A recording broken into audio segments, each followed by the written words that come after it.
Hello बच्चों, क्या हाल चाल? बढ़िया? आप बढ़िया तो हम भी बढ़िया। और सब बताइए, कैसा चल रहा है आप लोगों का पढ़ाई? बढ़िया चल रहा है ना? टाइम पास नहीं करना है, समय को यूं ही नहीं बिताना है।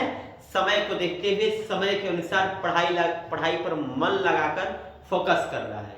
ठीक है, तो चलिए आज मैं मनीष गुप्ता इस वीए कॉन्सेप्ट के यूट्यूब चैनल पर आप लोगों के लिए लेकर के आया हूं क्लास 10th का फिजिक्स जो पाठ 2 है और इसका नाम है प्रकाश का अपवर्तन।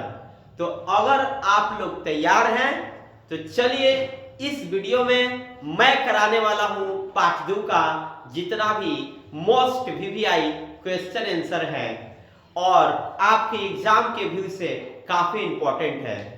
तो अगर आप लोग तैयार हैं तो हम इस क्लास को शुरू करते हैं। आप थाम लीजिए अपने दिल को, क्योंकि आज की क्लास मस्त क्लास। ठीक है, तो अगर आप लोग तैयार हैं तो फोकस कीजिए इस चैप्टर पे और अपने इस रेटिना पर पूरे चैप्टर को फोकसित कर लीजिए।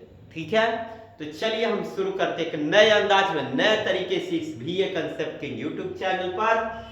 और आप लोग हमारे इस चैनल पर अगर नए हैं तो चैनल को सब्सक्राइब कीजिए, वीडियो अच्छा लगे तो लाइक कीजिए, साथ ही साथ कमेंट बॉक्स में कमेंट करके बताइए कि आप लोगों को ये वीडियो कैसा लगा।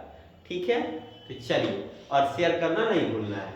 चलिए, नो बकवास, नो बात, पढ़ाई पर फोकस, प्रकाश का अपवर्तन। ठीक है, पाठ 2 है प्रकाश का अपवर्तन। ध्यान देना है, प्रकाश का अपवर्तन चैप्टर में जितना भी मोस्ट इंपॉर्टेंट क्वेश्चन आंसर होंगे उन सारे प्रश्नों को हम इस चैप्टर में जानेंगे, सीखेंगे। ठीक है, पहला टॉपिक प्रकाश का अपवर्तन। प्रकाश की किरणों के एक पारदर्शी माध्यम से दूसरे पारदर्शी माध्यम में जाने पर दिशा परिवर्तन अर्थात मुड़ने की क्रिया को प्रकाश का अपवर्तन कहते हैं। ध्यान देना है, प्रकाश जब एक माध्यम से, एक पारदर्शी माध्यम से दूसरे पारदर्शी माध्यम में जाती है तो उसका दिशा परिवर्तन होता है, यानी कि वो मुड़ जाती है। तो प्रकाश के इस मुड़ने की घटना को ही प्रकाश का अपवर्तन कहते हैं। एज एग्जाम्पल, मैं एग्जाम्पल के माध्यम से बताता हूं। जैसे मान लीजिए हमारा वायु एक पारदर्शी माध्यम है और पानी दूसरा पारदर्शी माध्यम है। तो जब वायु से प्रकाश पानी में जाएगा तो ये दो माध्यम हो गया, एक माध्यम हो गया आपका वायु और दूसरा माध्यम हो गया आपका पानी। तो वायु एक पारदर्शी माध्यम और पानी दूसरा पारदर्शी माध्यम। ठीक है, तो जब प्रकाश की किरण एक पारदर्शी माध्यम से दूसरे पारदर्शी माध्यम में जाती है तो उसका क्या होता है, दिशा परिवर्तन होता है, अर्थात वो प्रकाश की किरणें क्या होती है, मुड़ जाती है। तो प्रकाश के इस किरणों के मुड़ने की घटना को हम प्रकाश का अपवर्तन कहते हैं। ठीक है, एग्जाम्पल भी दिया है, पानी की सतह पर पेंसिल का मुड़ा हुआ दिखना। पानी का सतह होता है, पानी आप भर लीजिए और पानी में यहाँ पे क्या डाल दीजिए, पेंसिल को डाल देते हैं, है ना, क्या डाल देते हैं, पेंसिल को। तो ये कुछ मुड़ा हुआ प्रतीत होता है। इसका मतलब क्या है कि प्रकाश का अपवर्तन ही है। इसके अलावा पानी से भरी हुई बाल्टी में रखा हुआ सिक्का ऊपर उठा हुआ प्रतीत होता है, इसका भी कारण प्रकाश का अपवर्तन ही तो है। और इतना ही नहीं, आप लोगों को पता होना चाहिए, हम लोग अक्सर नदी के पास जाते हैं, नदियों में देखते हैं कि जो मछलियां होती हैं ऊपर उठी हुई प्रतीत होती है, लेकिन भैया ऊपर उठी प्रतीत नहीं होती है। ऊपर उठी तो होती है, वो पता है किसका कारण होता है, प्रकाश का अपवर्तन। हाँ, लेकिन जब पास जाइएगा तो वो गहराई में रहती है, ये प्रकाश का अपवर्तन है। उतना ही नहीं, आप लोगों ने अक्सर ये बात को देखा भी होगा प्रकाश के अपवर्तन की घटना में, जब मान लीजिए हम और हमारी वो यानी हमारी गर्लफ्रेंड दोनों आदमी गए एक स्विमिंग पूल पर। ठीक है, और मन किया कि चलो ना थोड़ा पैर लटका कर बैठ लिया जाए, तो वो भी और मैं भी पैर लटका कर बैठे लो। तो पता है क्या हुआ, उसने कहा अजी देखते हैं हमारा पैरवा कुछ ऊपर उठा हुआ प्रतीत होता है। तो मैंने उनको समझाया, पगलू ये प्रकाश का अपवर्तन है। ठीक है, किसका, ये घटना किसकी है, प्रकाश के अपवर्तन की। तो आप समझ गए होंगे कि प्रकाश जब एक पारदर्शी माध्यम से दूसरे पारदर्शी माध्यम में क्या होती है, बताइए, जाती है तो क्या होती है, मुड़ जाती है। यानी कि प्रकाश के इस मुड़ने की घटना को प्रकाश का अपवर्तन कहते हैं। ठीक है, चलिए एग्जाम्पल आप समझ लिए कि पानी की सतह पर पेंसिल का मुड़ा हुआ दिखना प्रकाश के अपवर्तन का ही कारण है। पानी से भरी हुई बाल्टी में रखा हुआ सिक्का ऊपर उठा हुआ प्रतीत होता है, यह भी प्रकाश का अपवर्तन की ही घटना है। एक नोट्स है, प्रकाश की चाल निर्वात या शून्य में 3 लाख किलोमीटर प्रति सेकेंड होता है। याद रहे, प्रकाश की चाल शून्य या निर्वात में कितना होता है, 3 लाख किलोमीटर प्रति घंटा। आज सेकेंड में पूछे ना, सॉरी हम सेकेंड बोल दिए थे, और 3 लाख किलोमीटर प्रति घंटा, घंटा में 3 लाख किलोमीटर प्रति घंटा, सेकेंड में होगा ना तो 3 × 10⁸ मीटर प्रति सेकेंड। ठीक है, प्रकाश की चाल शून्य या निर्वात में कितना होता है, 3 लाख किलोमीटर प्रति घंटा या फिर 3 × 10⁸ मीटर प्रति सेकेंड। प्रकाश की चाल शून्य या निर्वात में कितना होता है, 3 लाख किलोमीटर प्रति घंटा या 3 × 10⁸ मीटर प्रति सेकेंड। याद रखें, दोनों होता है। आगे अगला ये इंपॉर्टेंट बात आ गई, ये भी जानने योग्य बात है, काफी इंपॉर्टेंट बात होगा, देखिएगा। प्रकाश की चाल पानी में 2,25,000 किलोमीटर प्रति सेकेंड होता है। प्रकाश की चाल पानी में 2,25,000 किलोमीटर होता है। 2 लाख किलोमीटर प्रति घंटा होता है, 2 लाख किलोमीटर प्रति घंटा है ना, 2,25,000 किलोमीटर प्रति घंटा, 2,25,000 किलोमीटर प्रति घंटा। और प्रकाश की चाल कांच में 2 लाख किलोमीटर प्रति घंटा होता है ना। याद रहे, चलो एक बार मैं रिवीजन कर देता हूं, सभी बच्चे ध्यान देंगे। बताइए, प्रकाश की चाल मैं बोल रहा हूं, प्रकाश की चाल शून्य या निर्वात में कितना होता है, प्रकाश की चाल शून्य या निर्वात में 3 लाख किलोमीटर प्रति घंटा होता है। सेकेंड में बोलेंगे 3 × 10⁸ मीटर प्रति सेकेंड। और पानी में प्रकाश की चाल कितना होता है, तो पानी में प्रकाश की चाल आपने देखा कि 2,25,000 किलोमीटर प्रति घंटा होता है। और कांच में प्रकाश की चाल कितना होता है, तो कांच में प्रकाश की चाल 2 लाख किलोमीटर प्रति घंटा होता है। चलिए कुछ और भी इंपॉर्टेंट बातें, वायु की अपेक्षा पानी प्रकाश का सघन माध्यम है। देखिए, एक बात होती है सघन माध्यम की और एक बात होती है विरल माध्यम की। सघन माध्यम और विरल माध्यम, ध्यान देना है। सघन माध्यम और विरल माध्यम, ये दो माध्यम क्या है। विरल माध्यम में प्रकाश की जो किरणें होती है तेजी से प्रवेश करती है, और सघन माध्यम में प्रकाश की किरणें जो है थोड़ी देर से प्रवेश करती है। तो इसलिए वायु विरल माध्यम है और पानी सघन माध्यम है।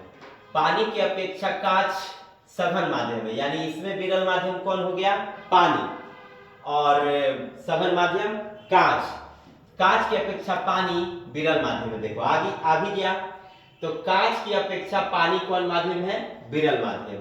तो याद रहे, ये सघन माध्यम विरल माध्यम आप लोगों को समझ में आ गया। वैसा माध्यम जिससे प्रकाश तेजी से पार कर जाता है, उस माध्यम को हम लोग विरल माध्यम कहते हैं। सघन माध्यम किसे कहते हैं, वैसा माध्यम जिससे प्रकाश की किरणें और थोड़ी समय लेती है ना, उसको हम सघन माध्यम कहते हैं। तो वायु और पानी में कौन सघन है कौन विरल है, तो वायु विरल है और पानी सघन है। पानी और कांच में कौन सघन कौन विरल, तो पानी विरल, कांच सघन। कांच की अपेक्षा पानी विरल माध्यम है, ये तो पता चल गया। प्रकाश के अपवर्तन की व्याख्या, प्रकाश के अपवर्तन की व्याख्या सुन लीजिए। प्रकाश के अपवर्तन की व्याख्या ध्यान देना है। चलिए, ये टॉपिक हमारा है प्रकाश के अपवर्तन की व्याख्या। आपतित किरण, कौन किरण, आपतित किरण। लेकिन मैं ना इसको पढ़ाने से पहले मैं आप लोगों को बता दूं प्रकाश के अपवर्तन के नियम। चलिए ध्यान दीजिए सभी बच्चे, मैं आप लोगों को बताने वाला हूं प्रकाश के अपवर्तन के नियम। चलिए ध्यान देना है, प्रकाश के अपवर्तन के नियम। चलिए ध्यान दीजिए, देखिए प्रकाश के अपवर्तन के नियम। ये आपका हो गया कांच की सिल्ली, क्या हो गई, कांच की सिल्ली हो गई। ये आपका हो गया कांच की सिल्ली, याद रखना है। ये आपका क्या है, कांच का सिल्ली, ध्यान दीजिए। ऐसे मैं तीर चिन्ह लेके लिख देता हूं, कांच की सिल्ली। ध्यान देना बच्चों, कांच की सिल्ली। और ध्यान देना ये वायु है, ये क्या है? वायु। तो प्रकाश की किरण शून्य या निर्वात से आई और किस में आई? कांच में आई, और इससे टकरा करके क्या होती है? टकरा करके मुड़ जाती है। हाँ, तो प्रकाश के इस मुड़ने की घटना को आप लोग को पता है क्या कहते हैं? प्रकाश की किरणों के इस मुड़ने की घटना को हम प्रकाश का अपवर्तन कहते हैं। अब देखिए, ध्यान देना है बच्चों, ध्यान दीजिए यहाँ पे। तो ये वाली जो किरण है, ये कौन सी किरण है बताइए? ये आपतित किरण है। कौन सी किरण है बच्चों? आपतित किरण है। बताओ। और ये कौन सी किरण है? अपवर्तित किरण है। याद रहे, अपवर्तित किरण मुड़ करके निकलती है। अपवर्तित किरण कैसे निकलती है? मुड़ करके निकलती है। और यहाँ पे होता है आपतन कोण, और यहाँ पे होता है अपवर्तन कोण। ये होता है आपतन कोण, ये होता है अपवर्तन कोण। ठीक है। हाँ, परावर्तन के नियम में ये आपतन कोण, ये परावर्तन कोण होता है, और ये आपतित किरण, ये परावर्तित किरण होती है परावर्तन के नियम में। और अपवर्तन के नियम में ये आपतित किरण मुड़ के जो जाएगी अपवर्तित किरण। ठीक है। ये कहलाएगा आपतन कोण, ये कहलाएगा परावर्तन कोण। ये कहलाएगा आपतन कोण, ये कहलाएगा अपवर्तन कोण। ये आपतन कोण, ये अपवर्तन कोण, ये आपतन कोण, ये अपवर्तन कोण। ठीक है। अब ध्यान दीजिए, तो प्रकाश के अपवर्तन के भी दो नियम होते हैं। प्रकाश के अपवर्तन के भी कितने नियम होते हैं? दो। प्रकाश के परावर्तन के भी कितने नियम होते हैं? दो। प्रकाश के अपवर्तन के भी कितने नियम होते हैं? दो। ठीक है, आपके पेपर में पूछा जाएगा। अब प्रश्न आता है कि प्रकाश के अपवर्तन के नियमों को लिखें। ठीक है, तो पहला नियम ध्यान दीजिएगा लोग। पहला नियम, आपतित किरण, अपवर्तित किरण और खींचा गया अभिलंब, ठीक है, ये तीनों एक ही तल पर होते हैं, है ना, मतलब एकांक होते हैं। ठीक है। फिर से, आपतित किरण, अपवर्तित किरण और खींचा गया अभिलंब तीनों एकांक होते हैं, एक ही तल पर होते हैं। अब देखिए दूसरा, आपतन कोण की ज्या और अपवर्तन कोण की ज्या, आपतन कोण की ज्या, अपवर्तन कोण की ज्या का अनुपात एक नियतांक होता है। कैसे? आपतन कोण की ज्या, अपवर्तन कोण की ज्या, आपतन कोण की ज्या, अपवर्तन कोण की ज्या का अनुपात एक नियतांक होता है। इसे हम लोग कहते हैं sin i बटा sin r, अर्थात sin i बटा sin r, जहां sin i आपतन कोण की ज्या है, sin r अपवर्तन कोण की ज्या है। ठीक है। अब देखिए कई गो नियम हुआ प्रकाश के अपवर्तन के? दो नियम हुआ ना, आपतन कोण, अपवर्तन कोण, आपतन कोण, अपवर्तन कोण। तो आपतित किरण, अभिलंब और अपवर्तित किरण तीनों एकांक होते हैं, एक ही तल पर होते हैं। आपतन कोण की ज्या, अपवर्तन कोण की ज्या का अनुपात एक नियतांक होता है। ठीक है। चलिए, दो नियम हो गया, यानी sin i बटा sin r हो जाएगा। दो नियम हो गया। क्लास 10 अच्छा हाँ, sin i बटा sin r जो होता है, इस क्लास में हम लोग ये सीखेंगे कि sin i बटा sin r को हम लोग स्नेल का नियम कहते हैं। क्या कहते हैं? स्नेल का नियम भी कहते हैं। sin i बटा sin r को क्या कहते हैं? स्नेल का नियम। ये भी बात आप लोगों को समझने को मिलेगा कि स्नेल के नियम किसे कहते हैं। तो आपतन कोण की ज्या और अपवर्तन कोण की ज्या का अनुपात एक नियतांक होता है, इसे स्नेल का नियम भी कहा जाता है। sin i बटा sin r इक्वल टू एक नियतांक होता है, एक नियतांक, है ना। इसे हम कौन सा नियम कहते हैं? स्नेल का नियम भी कहते हैं। ठीक है। अब चलिए, अब ये प्रकाश का अपवर्तन है, इससे जितने भी इंपॉर्टेंट बात आप देखेंगे वो देखिए। पहले आपसे कोई पूछ दे कि आपतित किरण क्या है? आपतित किरण क्या है? अनंत से आती हुई किरण को आपतित किरण कहते हैं। ये किरण आपतन बिंदु से टकराती है। किससे टकराती है? आपतन बिंदु से। तो अनंत से आती हुई किरण को आपतित किरण कहते हैं, और जो किरण दूसरे माध्यम से मुड़ करके जाती है उसे अपवर्तित किरण कहते हैं। जब आपतित किरण ही दूसरे माध्यम से टकरा करके मुड़ कर जाए तो वो अपवर्तित किरण है। फिर से सुन लीजिए, आपतित किरण कौन है? अनंत से आती हुई किरण को आपतित किरण कहते हैं, और यही किरण जब दूसरे माध्यम से टकराए तो अपवर्तित किरण हो जाता है। आगे, आपतित किरण और अभिलंब के बीच बने कोण को कौन सा कोण कहते हैं? आपतन कोण कहते हैं, ठीक है। और अपवर्तित किरण और अभिलंब के बीच बने कोण को कौन सा कोण कहते हैं? अपवर्तन कोण कहते हैं, ठीक है।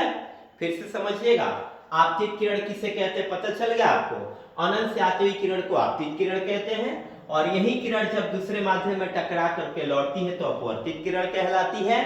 और आपतित किरण और अभिलंब के बीच बने कोण को आपतन कोण कहते हैं। आपतित किरण और आपतित किरण अभिलंब के बीच बने कोण को आपतन कोण कहते हैं, और अपवर्तित किरण और अभिलंब के बीच बने कोण को अपवर्तन कोण कहते हैं, ठीक है। और ये आपतन बिंदु क्या है? आपतन बिंदु क्या है? तो जिस बिंदु से आपतित किरण टकराती है उसे आपतन बिंदु कहते हैं, और आपतन बिंदु पर खींचे गए लंब को अभिलंब कहते हैं। आप कौन कौन से टॉपिक सीखे? पहला सीखे आपतित किरण, अनंत से आती हुई किरण को आपतित किरण कहते हैं। आपतित किरण जब दूसरे माध्यम में टकरा करके मुड़ती है तो अपवर्तित किरण कहलाती है। आपतित किरण और अभिलंब के बीच बने कोण को हम लोग आपतन कोण कहते हैं, और अपवर्तित किरण और अभिलंब के बीच बने कोण को अपवर्तन कोण कहते हैं। और ये है आपतन बिंदु। तो आपतन बिंदु किसे कहते हैं बच्चों? आपतन बिंदु किसे कहते हैं? जिस बिंदु से आपतित किरण टकराती है उसे आपतन बिंदु कहते हैं, ठीक है। और आपतन बिंदु पर खींचे गए लंब को क्या कहते हैं? अभिलंब कहते हैं। तो ये सारी बातें आप लोगों ने सीखा, जाना, पढ़ा, किसमें? प्रकाश के अपवर्तन की घटना में, ठीक है। क्या क्या आपने सीखा? आपतित किरण, अभिलंब, आपतन बिंदु, अपवर्तित किरण, आपतन कोण, अपवर्तन कोण, ठीक है। चलिए, आशा करता हूं ये टॉपिक आप लोगों को समझ में आया होगा। हम बढ़ते हैं नेक्स्ट टॉपिक की ओर। अगला हमारा टॉपिक क्या आता है देखते हैं। ध्यान देना बच्चों, सभी बच्चे ध्यान देंगे। क्या है हमारा टॉपिक? ये रहा, हाँ, यहां तक आपतन कोण, अपवर्तन कोण तक हम लोग पढ़ लिए। चलिए, आगे बात आ रही है, ध्यान से देखना है। जब प्रकाश की किरण किसी सघन माध्यम से विरल माध्यम में जाती है तो अभिलंब से दूर हट जाती है। बात याद रखना है ध्यान से। प्रकाश की किरण जब सघन माध्यम से विरल माध्यम में जाती है तो अभिलंब से दूर हट जाती है, पहली का बात। दूसरा बात, जब प्रकाश की किरण विरल से सघन में जाए ना तो अभिलंब की ओर मुड़ जाती है, ठीक है। तीसरा बात, जब प्रकाश की किरण दो माध्यमों को अलग करने वाली सतह पर लंबवत पड़ती है तो बिना मुड़े सीधे निकल जाती है ना। लंबवत पड़ने वाली किरण सिल्ली से सीधे निकल जाती है, ठीक है। इस बात को आप लोग को याद रखना है। इस बात में से कोई ना कोई प्रश्न आपके एग्जाम पेपर में पूछा जाएगा, ठीक है। एक बार समझ लीजिए, जब सघन माध्यम से विरल माध्यम में जाएगा, सघन से किस में जाएगा? विरल में जाएगा, तो अभिलंब से दूर हट जाएगा। और जब विरल से सघन में जाएगा तो अभिलंब की ओर मुड़ जाएगा। और जब प्रकाश की किरण दो माध्यमों को अलग करेगा और लंबवत पड़ेगा तो सीधा निकल जाएगा। यानी कि लंबवत जो किरण सिल्ली पर पड़ती है वो कैसे निकलती है? सीधे। लंबवत पड़ने वाली किरण कैसे निकलती है? कांच की सिल्ली पर जब लंबवत प्रकाश डालिएगा तो वो सीधा निकलेगी, मुड़ेगी नहीं। इस बात को याद रखना है। सघन से विरल में जाए तो, बोलो बच्चों, सघन से विरल में जाए तो अभिलंब से दूर हट जाती है। विरल से सघन में जाए तो अभिलंब की ओर मुड़ जाती है। और दो माध्यमों को अलग करने वाली सतह पर लंबवत पड़ती है तो बिना मुड़े सीधे निकल जाती है। यानी लंबवत पड़ने वाली प्रकाश की किरणें सीधी निकल जाती हैं। चलिए आगे, अपवर्तनांक, अगला टॉपिक आया अपवर्तनांक। किसी माध्यम का अपवर्तनांक, शून्य में प्रकाश की चाल और उस माध्यम में प्रकाश की चाल के अनुपात को हम अपवर्तनांक कहते हैं। किसी माध्यम का अपवर्तनांक शून्य में प्रकाश की चाल, किसी माध्यम का अपवर्तनांक शून्य में प्रकाश की चाल, है ना। और उस माध्यम में प्रकाश की चाल के अनुपात को हम क्या कहते हैं? अपवर्तनांक कहते हैं। इसे किससे सूचित करते हैं? n से। अतः अपवर्तनांक इक्वल टू शून्य में प्रकाश की चाल बटा उसी माध्यम में प्रकाश की चाल। माने एक बार शून्य में प्रकाश की चाल और उस माध्यम में प्रकाश की चाल, इन दोनों के अनुपात को हम क्या कहते हैं? अपवर्तनांक। एक बार आप प्रकाश की चाल किस में ले लीजिए, शून्य में, और एक बार उसी माध्यम में प्रकाश की चाल ले लीजिए, तो आप इसको क्या कहेंगे, अपवर्तनांक कहेंगे। देखिए जैसे कांच का अपवर्तनांक है, देखिए कांच का अपवर्तनांक, तो शून्य में प्रकाश की चाल बटा कांच में प्रकाश की चाल, जिसका निकालना होगा उसमें चलेंगे। जैसे यहाँ पे डिफिनेशन आप देख सकते हैं अपवर्तनांक का, किसी माध्यम का अपवर्तनांक शून्य में प्रकाश की चाल और उस माध्यम में प्रकाश की चाल। आप सोच रहे होंगे कि उस माध्यम माने किस माध्यम में, ये बात दिमाग में आती होगी। तो उस माध्यम का मतलब होता है जिसमें वो प्रकाश जा रही है ना। माने जब प्रकाश की किरण एक माध्यम से दूसरे माध्यम में क्या होती है, जाती है, तो एक माध्यम यानी शून्य में प्रकाश की चाल, दूसरे माध्यम यानी उस माध्यम में प्रकाश की चाल, इन दोनों के अनुपात को हम अपवर्तनांक कहते हैं। जैसे आप कांच का अपवर्तनांक निकाल सकते हैं, कैसे देख लीजिए। कांच का अपवर्तनांक शून्य में प्रकाश की चाल बटा कांच में प्रकाश की चाल। शून्य में प्रकाश की चाल 3 लाख किलोमीटर 3 लाख किलोमीटर प्रति घंटा होता है, और 3 लाख किलोमीटर पर सेकेंड बटा 2 लाख किलोमीटर पर सेकेंड। तो आप कटा दीजिएगा, कटा दीजिए, कटा दीजिए, कटा दीजिए, कटा दीजिए, कटा दीजिए, कटा दीजिए, कटा दीजिए, कटा दीजिए, कटा दीजिए, 3 2 बच्चा भाग कीजिए, 1.5 आएगा। यानी कांच में प्रकाश की चाल कितना आया, कांच का अपवर्तनांक कितना आया, 1.5। इसी तरह से अन्य सारे का भी आप अपवर्तनांक निकाल सकते हैं। जैसे आपको पूछ दिया कोई कि बताओ पानी का अपवर्तनांक क्या होगा, पानी का अपवर्तनांक क्या होगा, कोई पूछ दिया, तो शून्य में प्रकाश की चाल देख लीजिए। शून्य में प्रकाश की चाल कितना होता है बताइए, 3 लाख किलोमीटर पर सेकेंड बटा, किसमें पूछा गया आपसे, पानी में, तो पानी में प्रकाश की चाल कितना होता है, 2,25,000 होता है ना, 2,25,000 होता है ना। पानी में प्रकाश की चाल कितना होता है, 2,25,000। कटाइए, 1 0 से 1 0, 1 0 से 1 0, 1 0 से 1 0, कटने वाला नहीं है, 300 बटा 225 आया।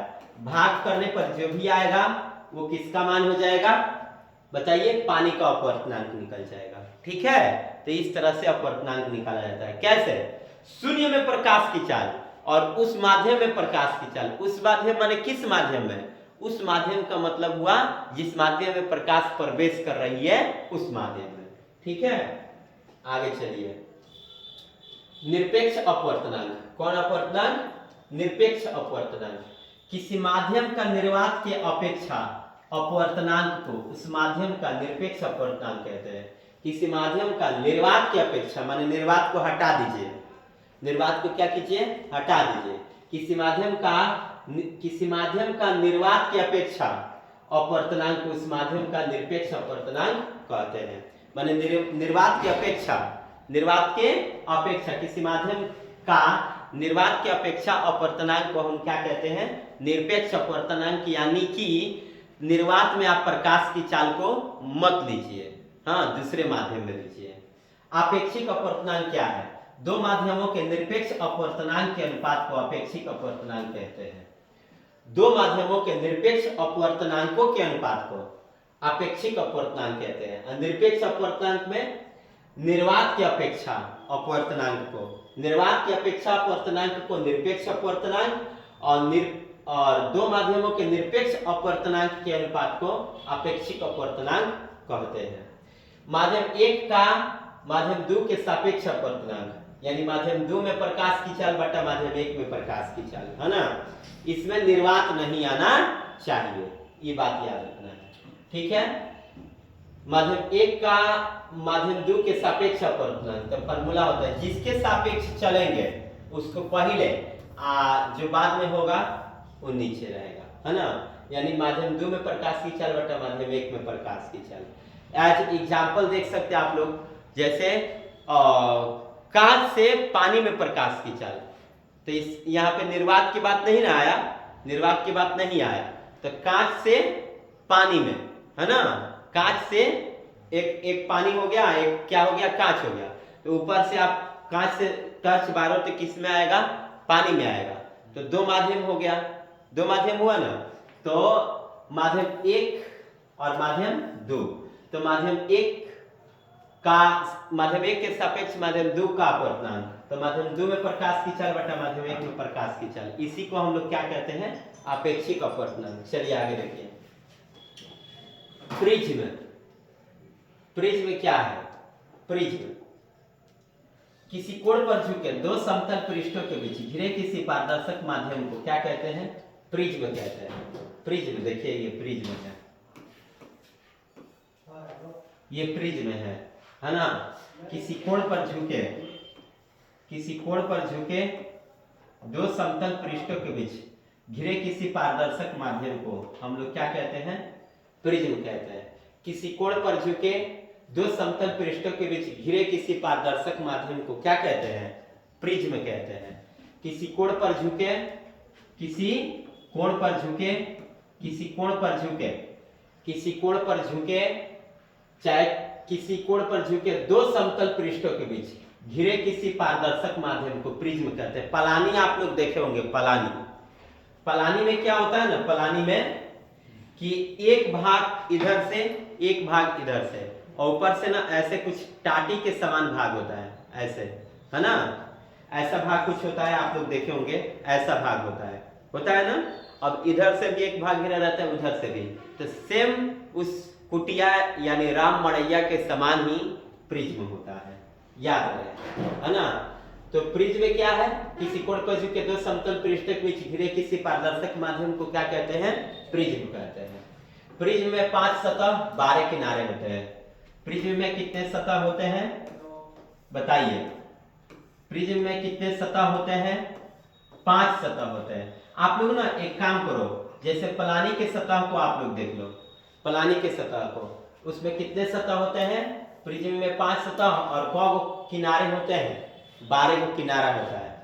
कौ किनारा? 12 गो, 1 गो, 2 गो, 3 गो, 4 गो, 5 गो, 6 गो, 7 गो, 8 गो, 9 गो, 10 गो, हो गया।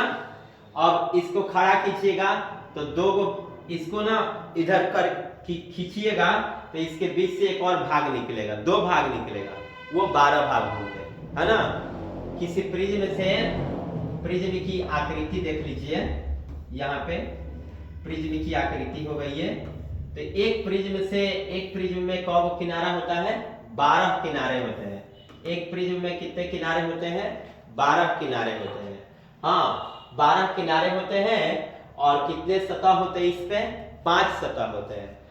आप उस राम मड़ैया, राम कुटिया को देख सकते हैं। चलिए, यहाँ पे लेंस क्या है, ये पेपर में प्रश्न आता है। प्रिज्म में कितने कितने सतह होते हैं? तो 5 सतह होते हैं। प्रिज्म में कितने किनारे होते हैं? तो 12 किनारे होते हैं। लेंस क्या है? लेंस किसी पारदर्शक पदार्थ का वह टुकड़ा है जो 2 निश्चित ज्यामितीय सतहों से घिरा रहता है। लेंस किसी पारदर्शक पदार्थ का वह टुकड़ा है जो 2 निश्चित ज्यामितीय सतहों से क्या होता है? घिरा हुआ होता है। लेंस 2 निश्चित ज्यामितीय सतहों से घिरा हुआ होता है, उसी को हम क्या कहते हैं? लेंस। लेंस को ना हम क्या कहते हैं? लेंस को ध्यान देना है। लेंस किसी पारदर्शक पदार्थ का वह टुकड़ा है जो 2 निश्चित ज्यामितीय सतहों से घिरा हुआ होता है, उसी को हम क्या कहते हैं? लेंस कहते हैं। क्या कहते हैं? लेंस। आगे देखिए, लेंस 2 प्रकार के होते हैं, उत्तल लेंस, अवतल लेंस। हाँ, उत्तल लेंस और अवतल लेंस। उत्तल लेंस दोनों किनारों की अपेक्षा बीच में मोटा होता है, ये उत्तल लेंस, और ये अवतल लेंस, है ना। उत्तल लेंस, उत्तल लेंस किनारे पर क्या होता है? पतला, और बीच में क्या होता है? मोटा।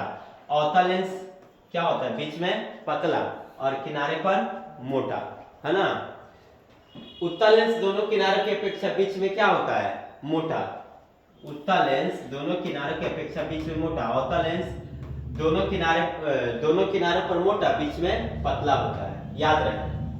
प्रकाश के अपवर्तन के 2 नियम हैं, ये मैंने आप लोगों को बता दिया है। प्रकाश के अपवर्तन के नियम, स्नेल का नियम भी बता दिया। उत्तल लेंस 3 प्रकार के होते हैं। उत्तल लेंस का प्रकार के 3 प्रकार के, उभयोतल लेंस, समतलोतल लेंस, अवतलोतल लेंस, है ना। देखिए, तो उभयोतल लेंस क्या है? जिनके दोनों तल उत्तल हो, जिसका दोनों तल क्या हो? जिसका दोनों तल क्या हो, उत्तल हो। हाँ, उभयोतल लेंस कहलाता है। समतलोत्तल लेंस, जिसका एक तल समतल और दूसरा तल क्या हो, उत्तल हो, उसे कौन सा, समतलोत्तल लेंस कहते हैं। अवतलोत्तल लेंस, जिसका एक तल अवतल और दूसरा तल उत्तल हो। एक तल अवतल हो और दूसरा तल क्या हो, दूसरा तल क्या हो, उत्तल हो। दूसरा तल क्या हो, उत्तल हो। दूसरा तल उत्तल हो तो उसे आप कहोगे कौन सा, अवतलोत्तल लेंस, है ना। ध्यान से देखिए, जिसके दोनों तल उत्तल हो उभयोतल लेंस, जिसका एक तल समतल और दूसरा तल उत्तल हो उसे समतलोत्तल लेंस, जिसका एक तल अवतल दूसरा तल उत्तल हो उसे अवतलोत्तल लेंस। सामान्य ट्रिक से समझना है। उभयोतल बोला माने दोनों उत्तल, समतलोत्तल बोला माने एगो समतल एगो दूसरा उत्तल, अवतलोत्तल बोला तो एगो अवतल दूसरा उत्तल हो गया। अब देखिए, अवतल लेंस का प्रकार के, 3 प्रकार के। अवतल लेंस का प्रकार के बताइए, अवतल लेंस का प्रकार के बताइए। अवतल लेंस पता है का प्रकार के, अवतल लेंस भी 3 प्रकार के। उभयावतल लेंस, जिसके दोनों तल अवतल हो, जिसका दोनों तल क्या हो, अवतल, जिसका दोनों तल अवतल हो, जिसका दोनों तल क्या हो, अवतल हो, जिसका दोनों तल अवतल होता है। अवतल दर्पण, अवतल लेंस ऐसे होता है ना, तो जिसका दोनों तल क्या हो, अवतल हो, उसको हम क्या कहेंगे, उसको हम क्या कहेंगे, उसको हम कहेंगे, जिसका दोनों तल अवतल हो उसे कहेंगे उभयावतल लेंस, है ना। समतल अवतल लेंस, जिसका एक तल समतल हो दूसरा तल अवतल हो, एक तल समतल और दूसरा तल क्या हो, अवतल, उसको कौन सा, समतल अवतल लेंस। और उत्तलावतल लेंस, जिसका एक तल उत्तल और दूसरा तल अवतल हो। एक तल क्या हो, एक तल उत्तल हो और दूसरा तल क्या हो, दूसरा तल क्या हो, अवतल हो। एक तल तो ये उत्तल हो गया, एक तल उत्तल हो गया, अच्छा, और दूसरा तल क्या हो गया, उत्तल अवतल हो गया। एक तल क्या हो गया, उत्तल। उत्तल दर्पण, उत्तल लेंस ऐसे होता है, तो उत्तल एक ले लीजिए और एक का लीजिए, एक का लीजिए अवतल, तो अवतल हम इधर से भी ले सकते हैं। हाँ, तो ये हो गया आपका उत्तलावतल लेंस। चलिए ट्रिक के माध्यम से समझ लीजिए, एक बार ध्यान दीजिए, यहाँ पे समझ लीजिए। यहाँ पे उभयावतल, उभयावतल में दोनों अवतल, उभयावतल। समतल अवतल में एगो समतल दूसरा अवतल, उत्तलावतल में एगो उत्तल और दूसरा अवतल, उत्तलावतल। देखो हई वतल वतल लिखा है, मतलब समझ जाओ कि अवतल है। वतल वतल लिखा मतलब अवतल, पक्का है कि बाद वाला सब क्या होगा, अवतल होगा। ये दोनों उभयावतल है, यानी दोनों अवतल है। समतल अवतल एगो समतल दूसरा अवतल, उत्तलावतल एगो उत्तल दूसरा अवतल, इस तरह से होता है। अब चलिए आगे, उत्तल लेंस को अभिसारी लेंस क्यों कहते हैं, चलिए उत्तल लेंस को अभिसारी लेंस क्यों कहते हैं, अवतल लेंस को अपसारी लेंस क्यों कहते हैं। उत्तल लेंस को अभिसारी लेंस कहते हैं क्योंकि जब इसे होकर प्रकाश की किरणें जाती है तो ये प्रकाश की किरणों को अभिसरित करता है। उत्तल लेंस को अभिसारी लेंस इसलिए कहते हैं क्योंकि जब इससे प्रकाश की किरणें होकर जाती है तो ये प्रकाश की किरणों को अभिसरित करता है, कन्वर्जिंग करता है ना। इसलिए हम उत्तल लेंस को अभिसारी लेंस कहते हैं।